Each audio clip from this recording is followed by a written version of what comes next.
Welcome to the Cabin Culture Podcast, where we spend a little more time diving deeper into all the fun parts of cabin culture. I like to think of this as both the material and imagined expressions of how cabin lovers, dwellers, builders, and designers wish to live a more simple and authentic life. In this heartwarming episode of Cabin Culture, we're going to dive into the inspiring journey of Kazuki, the creator of the conscious cabin nestled in the White Mountains of New Hampshire. From a childhood spent in nature to a fast-paced career in Boston, Cassouki shares how a series of life-altering events led her back to the tranquility of the woods. We're going to discover how the conscious cabin became a sanctuary for healing, creativity, and community, and how Kazuki's vision extends beyond just a retreat space, aiming to nurture and empower others through connection with nature and self. This is the second episode that has brought me to tears, which Sean keeps reminding me didn't even happen at our wedding. So if you're thinking about skipping this one, don't. You will be so grateful for the perspective that Cassouki brings to cabin culture and to your life. Let's do it. Let's do it. Okay. Hey, welcome to the podcast. Thank you. I'm so excited to have you. Can you start? I obviously know lots about you, but can you start with a quick introduction, your name, where you're recording from right now, your cabin, and then maybe like a fun fact that someone would not know just by looking at you? Okay, so hello everyone. My name is Cassouki, and right now I'm in Conway, New Hampshire, in the White Mountains at my cabin, the Conscious Cabin. And a fun fact about me is sorry. That's okay. I sprung that on you. I was an orientation leader in RA, so I have like a whole wealth of fun facts because I've answered that question so many times. Sometimes I forget that not everyone is used to that being thrown at them at any given moment. I mean, you could introduce us to your dog if you wanted. I have her in the truck because she would take up this entire podcast if I had her in here. Would say a fun fact about me is that I spend more time in nature than I do indoors, and I would prefer to sleep on a mountain and sleep outside on the ground than to sleep in a bedroom. That is a fun fact that makes you different from the majority of people. But really sets the tone for this podcast because I feel like that speaks a lot to the overall brand of the Conscious Cabin and the stuff you're doing there. So let's dive into that because your career prior to this was in creative marketing in Boston. What led to this shift that took you from that life to the life you're leading now? Can you kind of paint that picture of what brought you here and then what's different about it now? Yes. So I grew up in southern New Hampshire in a tiny little town in nature, and I was always outside. And when I think of the memories where I felt the most safe and the most at peace, it was in the woods in my parents' backyard with my sister building a fort.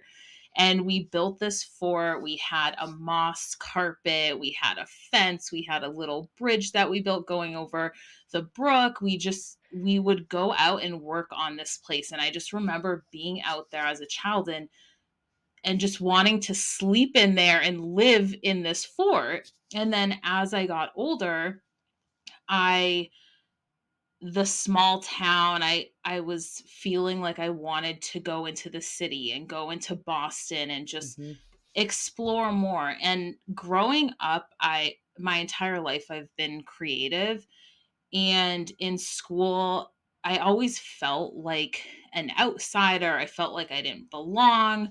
I felt like I wasn't good at anything, and everyone was uh, praised for what sports they were good at and being really good at school and getting straight A's. And I wasn't good at any of those things. The only thing that I was good at was art and creating, and that wasn't valued, it wasn't appreciated. So, because others didn't see that as a gift growing up, I didn't see that as a gift either. And when when I ended up going to school, I was thinking, what am I going to go for? All my friends know what they want to go to school for. I had no idea. And my dad said, he's like, you're creative. You need to do something creative.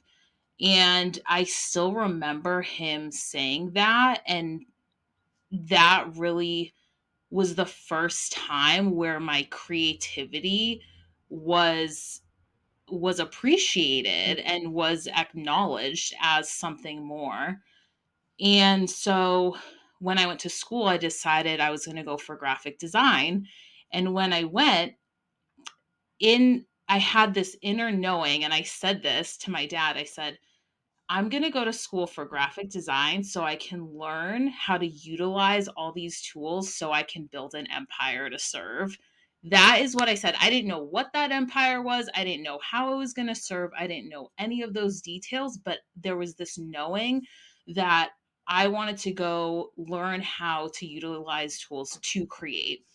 Yeah. So I went to school for graphic design, marketing, and then when I graduated, I decided to go to Boston. I was like, I'm going to go to the city. I'm going to get started. And I still remember people being like, good luck. Like, how are you going to use your graphic design at the time? Now we're in a more aesthetic world where branding is more appreciated. But back then it was like, yeah, have fun making money doing that. And for me, it was never about the money. I was like, I just want to create. And so in Boston, I was working for some really incredible companies. I started to see my creativity. It was appreciated. And when I first started, it was still taken advantage of, but then I started to see how businesses were using my creativity and my creative strategy, and it was starting to become their top business initiative. And then I was running a creative team, and it was the first time in my life where I was like, wait, this is my creativity is a gift. I used to think that everyone had this ability, that everyone could just create, that everyone could have a vision. And I started to realize that that wasn't the case. And I have this ability to have these visions and bring them into form. That's one of my gifts. And so I was in Boston, I was creating, and every weekend I was coming up to the mountains. This is coming back to nature. It was like I started in nature, went into Boston, and then I ended up coming back to nature on the weekends. And I used to think, wow, if I could just be in the mountains and work remote and just have freedom. I didn't want the 9 to 5, even though I enjoyed it and I knew I was making a difference. I knew that I was meant for something so much more. So I, 1 second, I lost my train of thought. Can we pause there for 1 second and then pick Yeah. back up? I feel like you've highlighted what, in my opinion, one of the biggest struggles in our country, which is that we don't value things that we aren't able to monetize. Nature of capitalism. I get it. And that's Mhm. exactly what you're saying. You had this creativity your whole life, but you didn't actually realize it until companies were realizing it, using it to make money, and therefore would pay you money. And that gave you the validation to be like, my creativity is a gift. Now, I think your dad came first, which is really beautiful because a lot of creatives never have that moment where Yep. someone externally validates it. But Yep. that struggle of validating your own creativity without someone telling you, without money pouring in and committing to it anyway, happens so rarely because our country just doesn't support it. Right. And so Right. then you went into this career where you could make money doing it, but then you hit this point where you're like, okay, I need to leave this. And I feel like this is a turning point where your creativity becomes truly the gift that it is, regardless of what businesses are paying you for it. Right. Right. And it is, I just had this knowing where it felt creating is second nature for me. So, a- and to see it valued and to feel that, I was like, this is what I'm good at. This is what I'm good at. So then I feel like that next point, there's this quote that I want to share. It's your most powerful position is to serve the person that you once were. Mm. And so the person that I once was, it was that little girl who felt disconnected, felt like the outsider, felt like I didn't belong, felt like I didn't have any gifts. And as I kept moving forward, my spiritual practice and my yoga practice and journaling and just these really intentional practices and tools that I gained over the years that made me feel home in myself and validation in myself and my gifts was something, it all started to come together where I I had this vision where I was like, I want to get a piece of land in the mountains and I want to create a space where people that might feel disconnected or feel the way that I felt can come here and reconnect in nature, reconnect with themselves, and reconnect in community. And with that, with that comes this feeling of safety. we I feel like our nervous systems, at least growing up for me, I was just constantly overstimulated and trying to figure out like how am I going to survive, and being in this place of rest and having my nervous system feel safe, it was when I was in my fort. So now it's like this is the version of my adult fort that I created where I can welcome the adults that need to nurture that inner child and feel connected, and it it's so much more than just a cabin. Mhm. That's what I love, and that's what first attracted me to your spot. Besides the gorgeous log cabinness of it, I feel like the first time I saw those clips from Dirt and Glass when they were there, I was like, this is what my, like, heart believes a cabin is. I can't articulate it in words, but just, like, the wood even looking at you right now, in the background, you can see the wood, and you can see the, like, evergreen around your fireplace behind you, which when you were describing your fort, that's what I pictured, wood and moss ground. Like literally this looks like what you Yeah. described as your childhood fort. So which came first, the cabin or the idea for retreats? Or did it happen did you know you wanted both so you looked for land that could offer both, or how did that come into like reality? Yep. So the idea and concept of retreats, that was the initial vision. Okay. It was, I want to hold space. I want to create a space to hold space for people to come and be seen and to show up exactly as they are. Mhm. So the way that I approached it is, for years I was looking for property. I was looking for a piece of land. It wasn't necessarily a cabin, it was a piece of land. And the initial vision was that I would build little tiny homes on this piece of land and host retreats there. And for years, I would call around, and in the process of trying to find this land, it was just really overwhelming. I would just hit dead ends, and I would call places and be like, "Oh yeah, I want to build tiny homes on this property. I want to host retreats." And I was just constantly met with like, "What are you trying to do? No, you can't do this. You need to have a minimum square footage of this. You can't have Yep. tiny homes." And it was just a constant no, no, no, no. So I would take breaks, and Wait, is this in New Hampshire, the state of live free or die?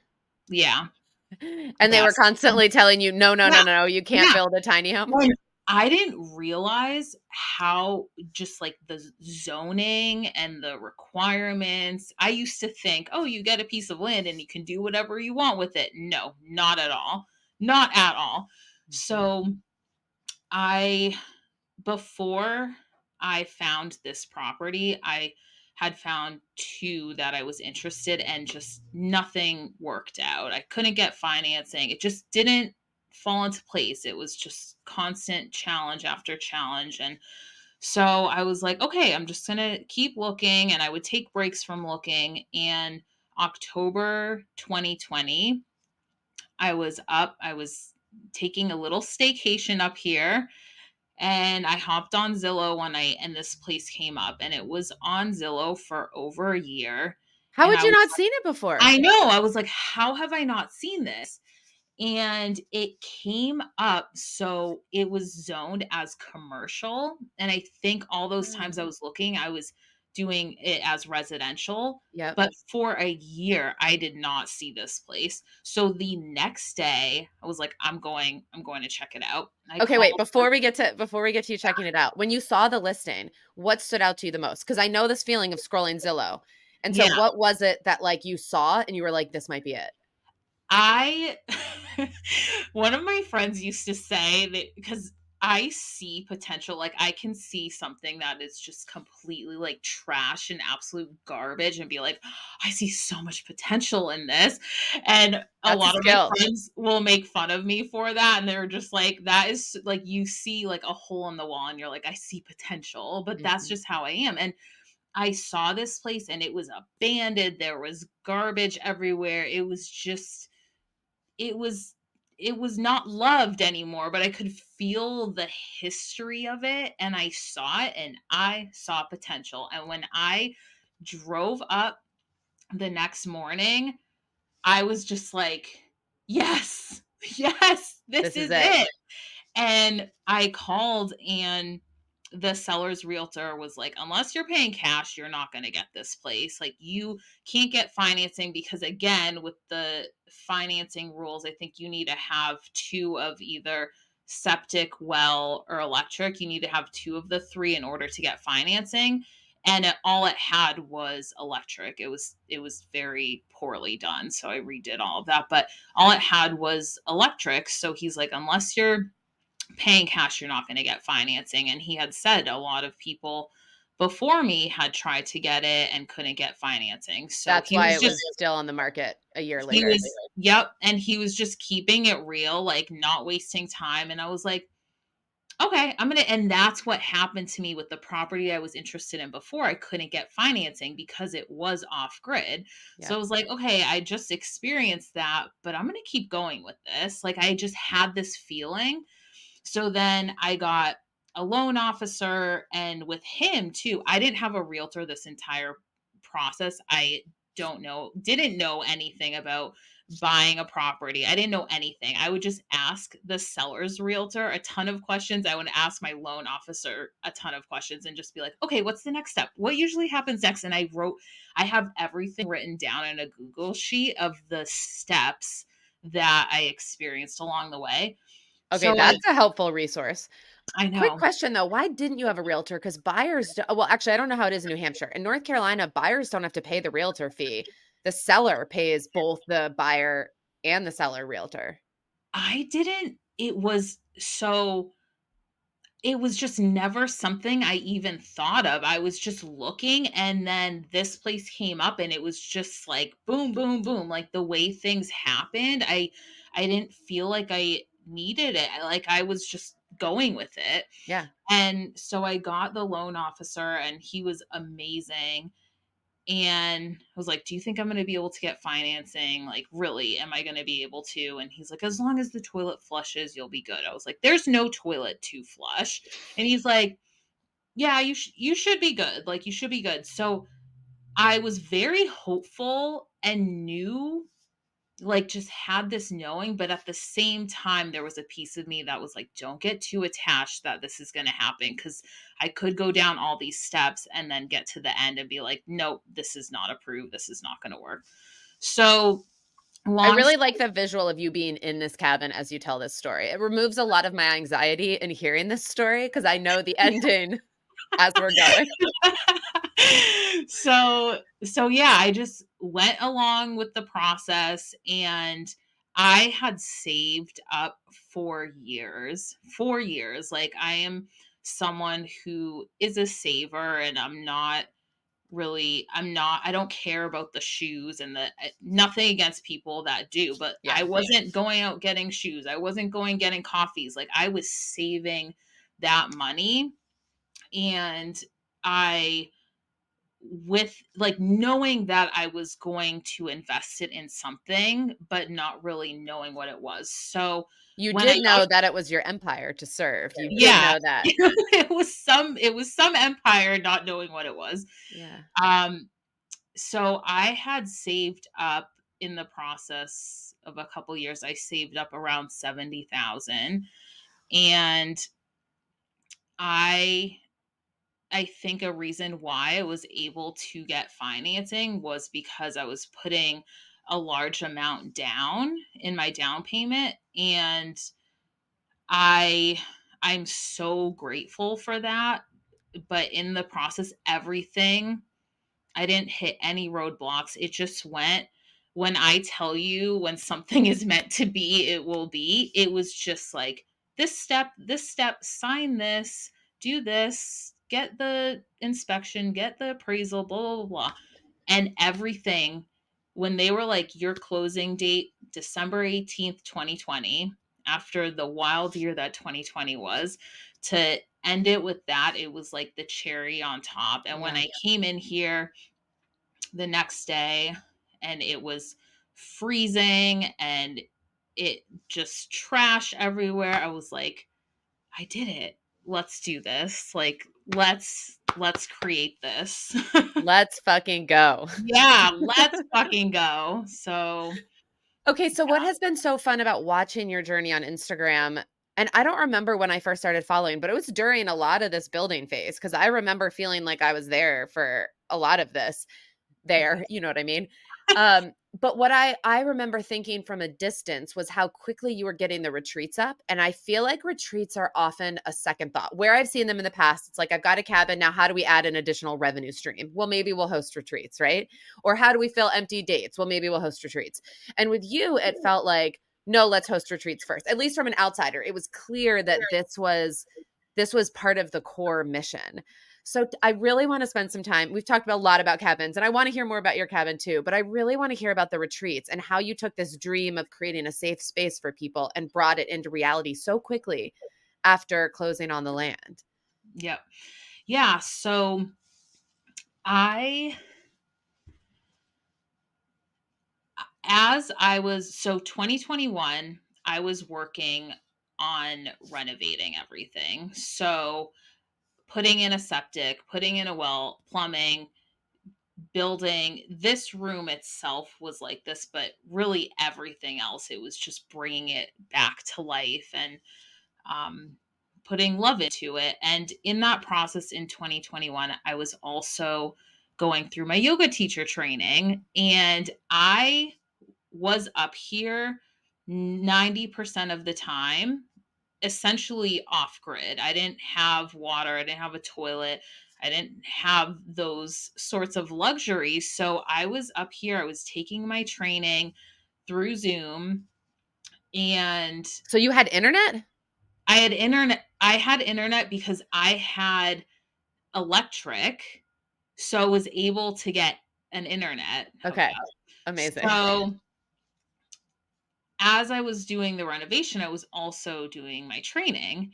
Uh-huh. And going through both of those at the same time and living this like off grid way, it just, something in me changed. And one of my friends, she had said, let me back up and just share that on this property, there were four structures. So there was this main cabin, there was a shed right in the center of the backyard where I have the retreat space. And then there were two other structures. And I was told that the family that owned this and started in the 1930s had three children, and they had this main cabin and built a structure for each of their children. Mm.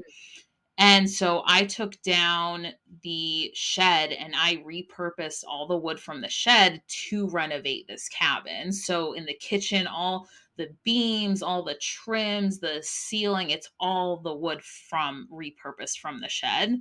Which is not only historically cool that you're preserving it, but also at that time period, the cost of lumber had skyrocketed to like triple the normal cost. Right. So budget wise, that probably was also a very smart decision. Yeah. Yeah, it really did help.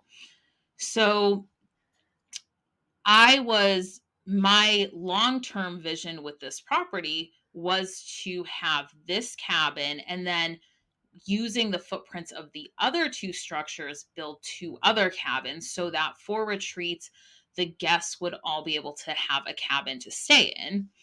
And at the time, I was thinking, okay, well, maybe I'll wait because I want all the cabins to be done before I host retreats. And one of my friends, she was at this point where she's a coach, and she was in this point where she kept saying, like, taking messy action. And when Mm. she said that, I was like, okay, I want to host retreats. All the cabins aren't done, but how can I still get started? How can I still do this? And then I thought glamping tents. And I love camping. I love being outside. So it felt very aligned.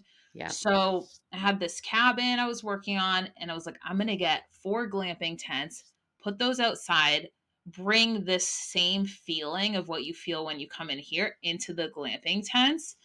And I'm just going to get started, messy action. I'm going to do it.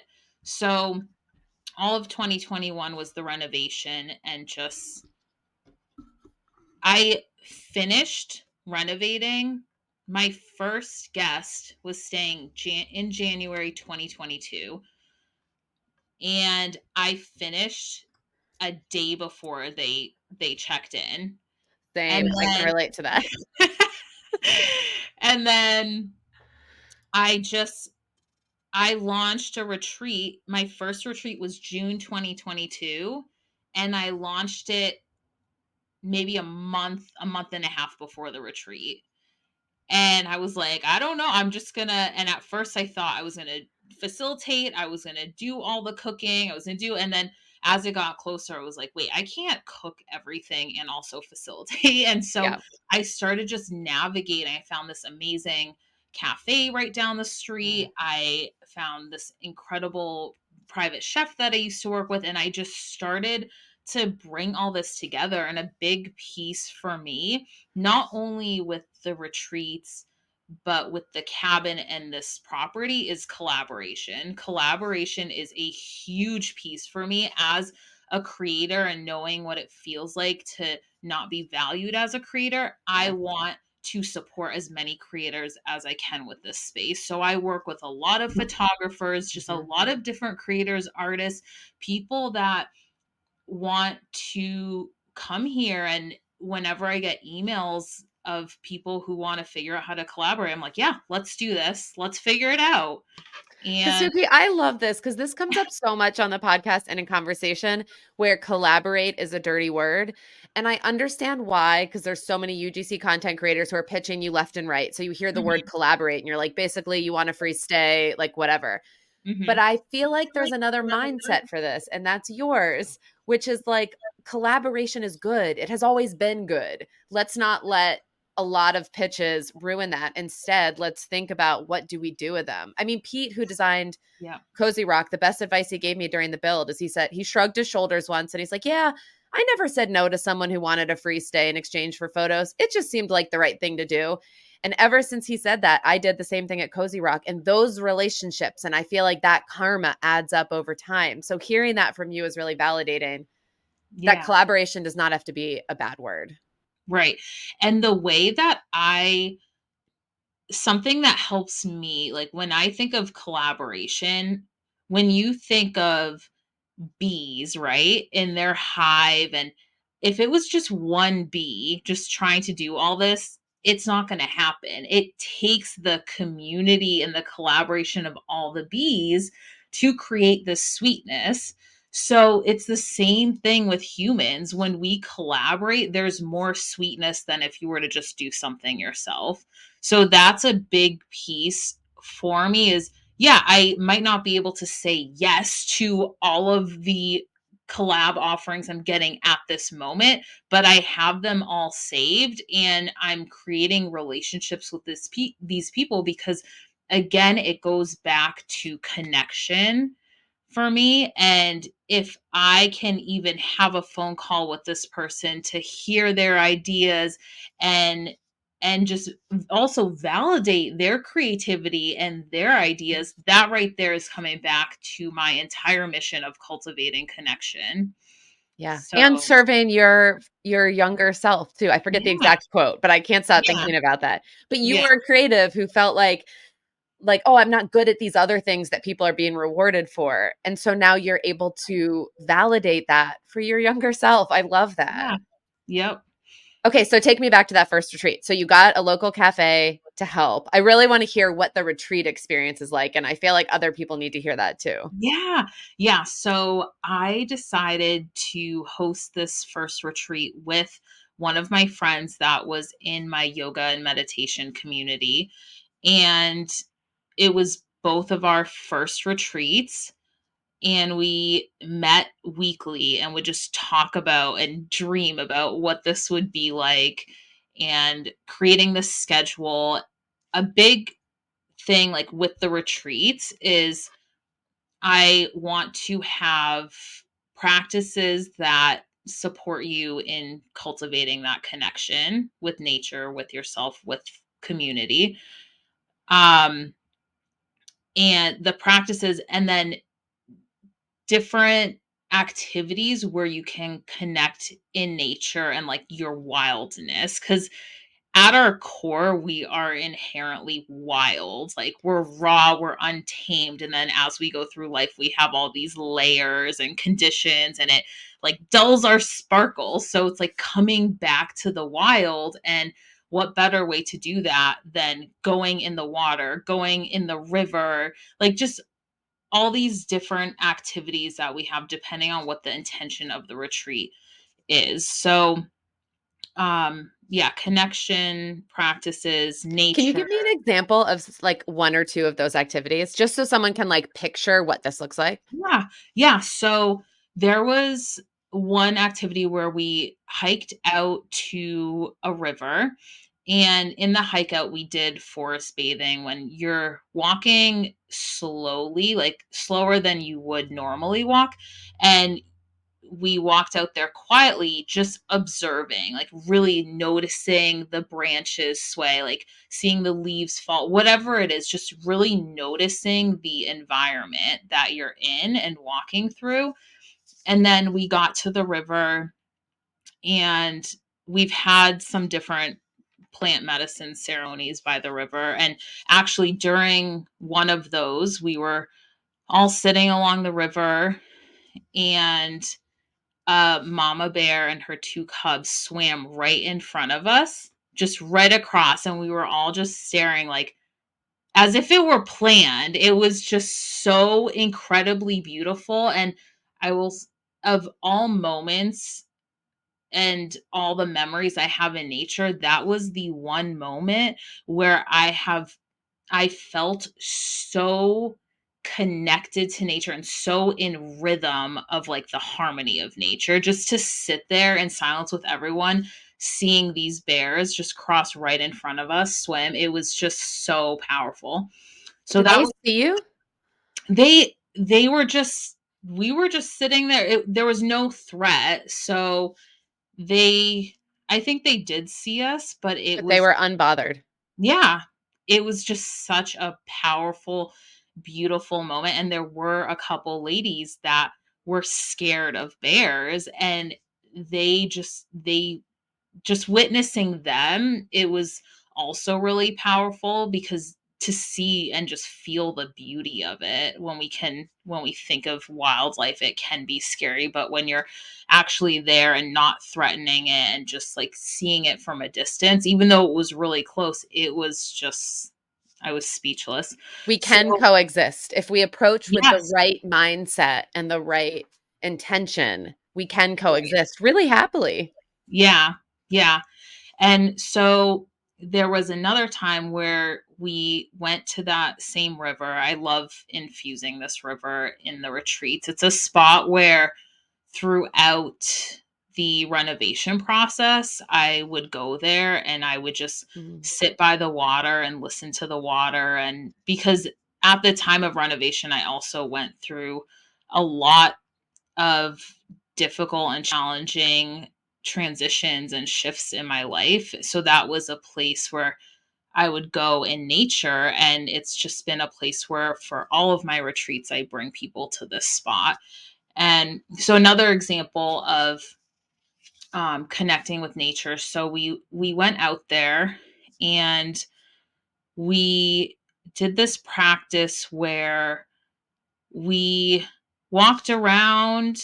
We each did our own thing and walked around to find a rock or a couple rocks that really spoke to us. And it was just a fun, like, to notice, to be present. Some people were in the river finding rocks, some people were more along the beach, and then we came together, and with our rocks we whispered into it what we wanted to release, like something that wasn't serving us, that we just wanted to release, and that we were ready to release. And we whispered it into the rock, and then we also said thank you. Like, maybe that served us at some point in our life, maybe it protected us at some point in our life, but we were ready to let it go. So then what we did is we all stood along the river, and one at a time we spoke it out loud what we wanted to release, and threw that rock into the river. And we were in the section that had some rapids, so it would just be taken by the river. And then after the person would throw it, they would howl just like as loud as they could, and then we would all howl with them. And it was just, when I'm getting chills just thinking about it, because it's this, like, when I think of serving, it's also just this form of empowerment to, like, go out there and be in nature and be with a group of supportive humans that just want to celebrate you and see you and honor you, and to just like it. So that's an example of one of the practices in nature that we've done on retreat. But I there's love this. there's all types of practices, and I also leave room for intuitive flow. Like, I will create the schedule and everything before the retreat, but I also leave space for it to just flow the way it needs to. Yeah.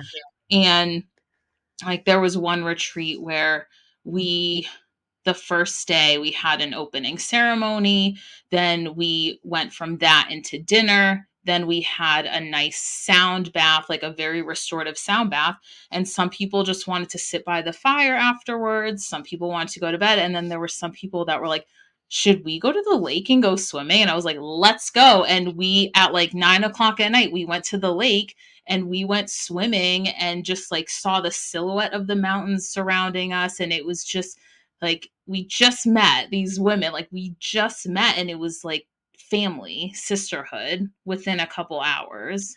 See, this is what I think. I think women were born to have these relationships with each other. I think it's our instinct at our cores to Mhm. lift up the people around us and support them, specifically other women.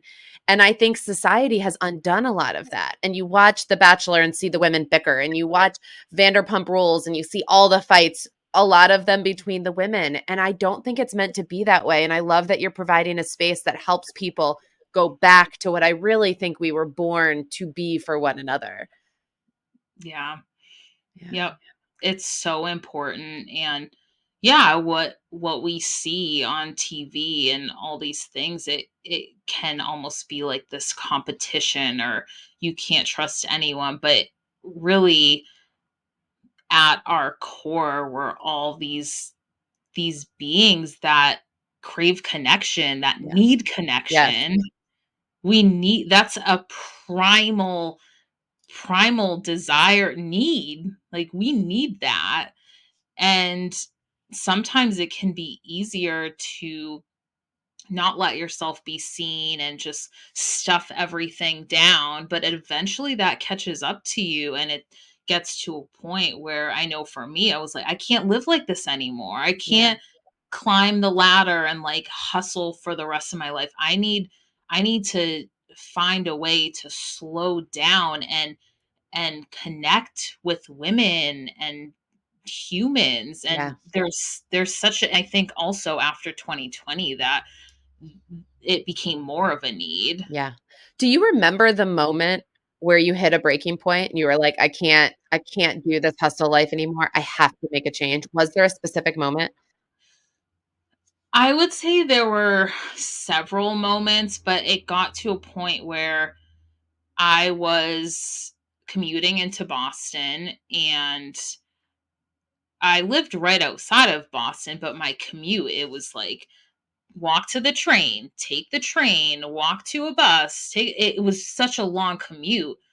And while I was at work, I gave it everything I had. I never felt like, oh, I'm going to half ass this. I'm the type of person that gives it 100% always. But I did start to hit this point where the commute, it was taking a toll on me, and I was like, I can't spend hours a day commuting. I was craving a slower pace, even though I work really well in a fast pace and I work well under pressure. I started to realize this isn't serving me in the Yeah. long run. And Yeah. as I was getting older, I was feeling it. I was feeling the effects of it, and it was starting to take a toll on my mental health. So it wasn't a specific moment, but I knew that something needed to change. And again, I didn't know it was gonna be this property. Like, I've heard a lot of people say, I don't know what my purpose is. I don't know, like, what it's gonna be. Like, how did you even do this?" And I didn't know it was gonna be this, but I listened to what I loved.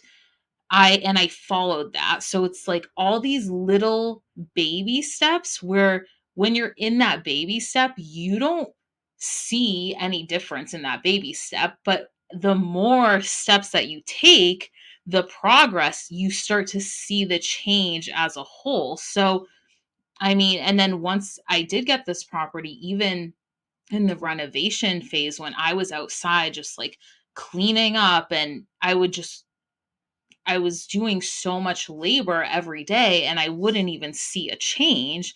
And there were days where I was so overwhelmed, like, what am I doing? But also, I've never been so focused in my life as I was in bringing this to what I wanted it to be. So it's still very much in progress. I still have the second cabin is in it's paused at the moment, but I'm hoping to finish it this year. Yeah.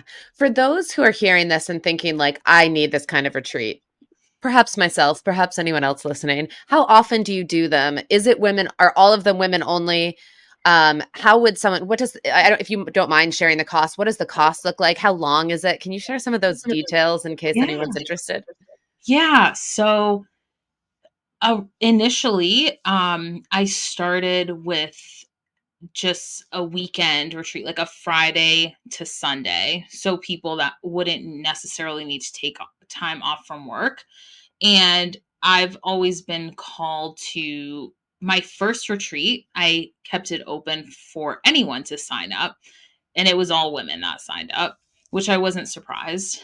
And then the retreats I created after that were just more specific to women. Hmm. And because that's I feel like that's what I really speak to, like my teachings, and it's it's this like sisterhood. And so that's how it started. And then now I also am creating virtual circles with my friend Mm. Kenzie, who I host retreats with, to have this virtual platform as well. And we use her container, which is called the Soft Spot. And we offer new moon and full moon women's circles right now, and that's twice a month. And those are $22, super affordable. Just, I feel like it's a nice little for somebody who might be intimidated or a little nervous to sign up for a retreat. Those virtual circles are a great entry point to just feel that connection, feel that sense of community. So there will be more with virtual offerings and workshops. And then with the cabin and the retreats, this year we're also offering day retreats. So not just weekend retreats, but also day retreats so that we can have a full immersive day. We're going to do I haven't launched them just yet, so this is the first time I'm even talking about it. But each day retreat is going to have be connected to a different element and also align with the moon. So So you the could do all of them and they're each different and create a right. like a holistic experience or just do one. Right. So the first day retreat is going to be, I believe, July 28th, and that one's going to be with a focus on water. So all the practices, yoga, meditation, nature, everything in that retreat is going to come back to this like feeling of being like water and Mhm. this like flow, and we're going to really tap into that. And then, okay, so weekend retreats, day retreats. And then another piece that's really important to me is to also create a space for men. I feel like that's really needed right now. And Mhm. I feel like there are a lot of places for women to find these spaces to go connect with themselves, connect with others, but there aren't a lot of spaces for men. So Agree. I have been connecting with some male leaders that I trust and I've worked with, and about having them come and host different events and offerings for men. So Yeah. that is coming, and the day retreats will also be open to anyone Okay. that would like to join. The price points really, it depends on the offering. I don't know what the price point of the day retreat is going to be yet, but it's going to be something that is accessible. It's going to be Yeah. more accessible than the investment of a weekend retreat. Yeah. So for That makes somebody, sense because you're paying for a weekend retreat. You're paying for like lodging, more meals, things like food, that. Yeah. yeah, yeah, it all, yeah. So, but for the retreats, like right now, the retreat I have in August for a glamping spot is 1100 for the weekend, and that includes your lodging. It includes all the food. It includes all the facilitating, all the practices, all the activities. It covers everything. So yeah, and that's 1100 is really, there's a lot of retreats out there that are the same time frame and are in the $3,000 I was range. gonna And say that feels very accessible. so for me, I want to keep it as accessible as possible. And I will say for me, like everything I've ever done has never been about the money. It was always, I'm going to create, I'm going to do this. And by doing what I felt was aligned for me and like flowing from my heart, the money came with Yes. it. Oh, best So advice. it's really, and I also want to say, because a question I get a lot is, how did you pay for this? I get that question all the time. How did you pay for this? How did you do this? Partially And because the internet is just really nosy about finances. yeah, yeah, Part of it is people wanting to chase their dreams and understand the practicalities of it. I get it. yeah, And part of that is the internet just like not caring yeah, about anything that could be personal and being like, can you send right. me your financial spreadsheets? No. Yeah, and I've had so many people assume also that I just came from money, and I did not come from money. I know how to stretch $20 over a couple weeks. Like I did not come from money. And I really, I was so focused on this that everything, all the money I was making was going to this. Yeah. And all the money that I make from the short term stays, it goes back into this because I'm not done yet. I still have like my vision, it's still so much greater than what it even is right now. And That's literally my next question. What does the future look like? What is next? oh, well, But before we get to that, can I plant a seed? yes. Because my wheels are turning. Mhm. And I get asked all the time about creating a retreat for the cabin culture, for other cabin owners, dreamers. And I feel like this could be such a cool place to do it for women only. Sorry, dudes. But there was a dude Yeah. only creators retreat that I was like, so I think we could do it. But I feel like Yeah. your spot would be so good for that. Yeah. Yeah, let's do it. So just That keep that in mind. Yeah, I actually didn't mention that, so thank you for bringing that up, but I have opened this space for other people to host retreats as well. So, I have been for women that and men too, if I just haven't had men who have been interested yet, but women that have reached out and they're like, I want to host a retreat at your spot. Like, do you allow that? Are you open to that? And I've been working with a bunch of different people to make that happen. And in September, this upcoming September, I have this woman who she hosts retreats all over the world, and she's hosting 2 retreats in September here back to back. They're fully booked, and there's a couple other people that I've been talking with.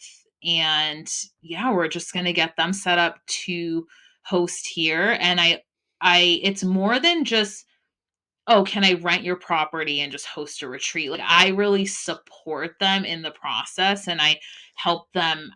I have all the resources. I'm like, I have, like what works really well for a schedule. Let me share this with you. I really want to like share what I've learned with others so that they can get what they, like get Yeah. to a place where they feel comfortable. Yeah. So, We should talk about that. So, what yeah. are your other? I know that this empire is so much bigger than where you are now. What are some key tenets of it that you do know of what's coming next? So I know that the second cabin is coming next, and it's currently a shell. So last year I worked on the exterior. So the exterior is fully done. And the next steps are just trenching the water line, the electric, doing all that, plumbing, Mhm. electric, and finishing. Yep. So I'm hoping to get that done this year.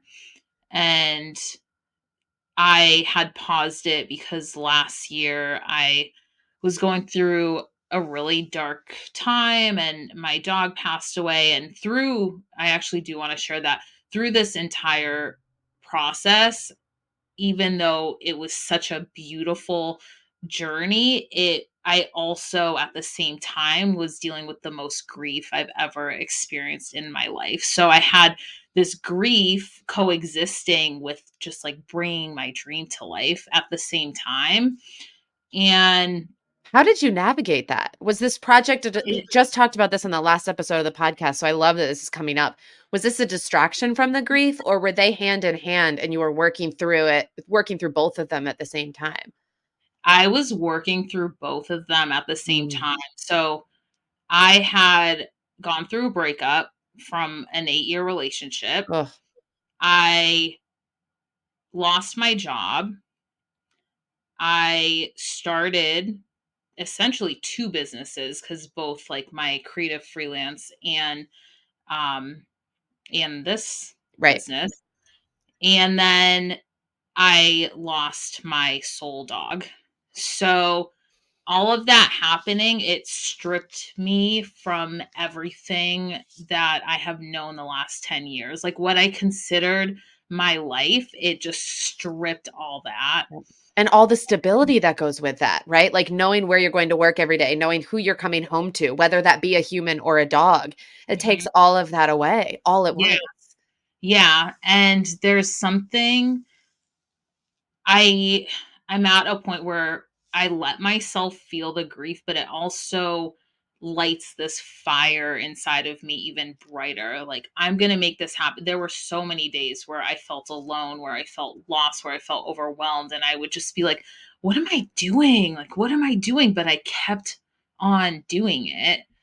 And You were creating the stability that you needed, but for the next phase of your life. Those things right, served you for the last phase, but it's kind of beautiful it happened at once because you could literally create what the next version of you needed. exactly, exactly. And this cabin nurtured me. Being in here nurtured me, and I'm very connected to this space, and I will touch the cabin, I will touch the logs, and I will just offer my gratitude because I was held in this space when I was at my rock bottom. And I would say I would be like, please take care of me. Please guide me. Please help me bring all of this to life.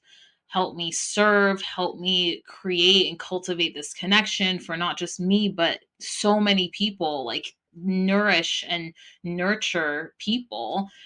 And last year, in the process of bringing all this life, I was doing all my freelance work is what paid and funded everything. It was all my creative freelance work.